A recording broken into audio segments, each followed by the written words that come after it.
কখনোই ভাবি নাই যে টুইন টাওয়ার দেখব। আমি জীবনে কোনোদিন আসি নাই মালয়েশিয়া, ফার্স্ট টাইম মালয়েশিয়াতে আল্লাহ তাআলা আমাকে টুইন টাওয়ার দেখাইলো। আমি দুবাইতে বহুদিন ছিলাম, কয়েক বছর, অল্প কয়েক বছর দুবাইতে আমি বহুবার ঢাকা দুবাই ওমান ঘুরছি, কিন্তু সৌদি আরবিয়ানরা সৌদি ভিসা দুবাই থেকে তারা দিতে চায় না, এই কারণে আমি সৌদিতে যাইতে পারি নাই। সেই সময় দুবাই থাকার সময় আমি দুবাইতে লাইসেন্সও করছিলাম। এই যে টুইন টাওয়ার, আজকে আমি আল্লাহ তাআলা আমাকে আজকে 5ই সেপ্টেম্বর 2025 সালে আমাকে টুইন টাওয়ার নিয়ে আসছে। আল্লাহ তাআলার অশেষ মেহেরবানি, আল্লাহ তাআলার কাছে হাজার শুকরিয়া।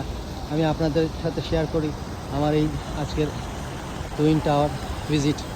এবং টুইন টাওয়ারের পাশে দেখেন বড় বড় বিল্ডিং, এখানে একটা ফোয়ারা দেখতে পাচ্ছি, ফোয়ারার উল্টা দিকে আবার বিশাল বিল্ডিং, আবার সুন্দর একটা ফোয়ারা করছে, বাচ্চারা গোসল করতেছে, মানে মাঝখানে পানির মাঝখান দিয়ে ঘুরতেছে। আবার এখানে একটা গার্ডেনও আছে এবং উল্টা দিকে আরেকটা দেখেন বড় বিল্ডিং। ওই টুইন টাওয়ারের চারপাশে একটা ভালো আপনারা দোয়া করবেন।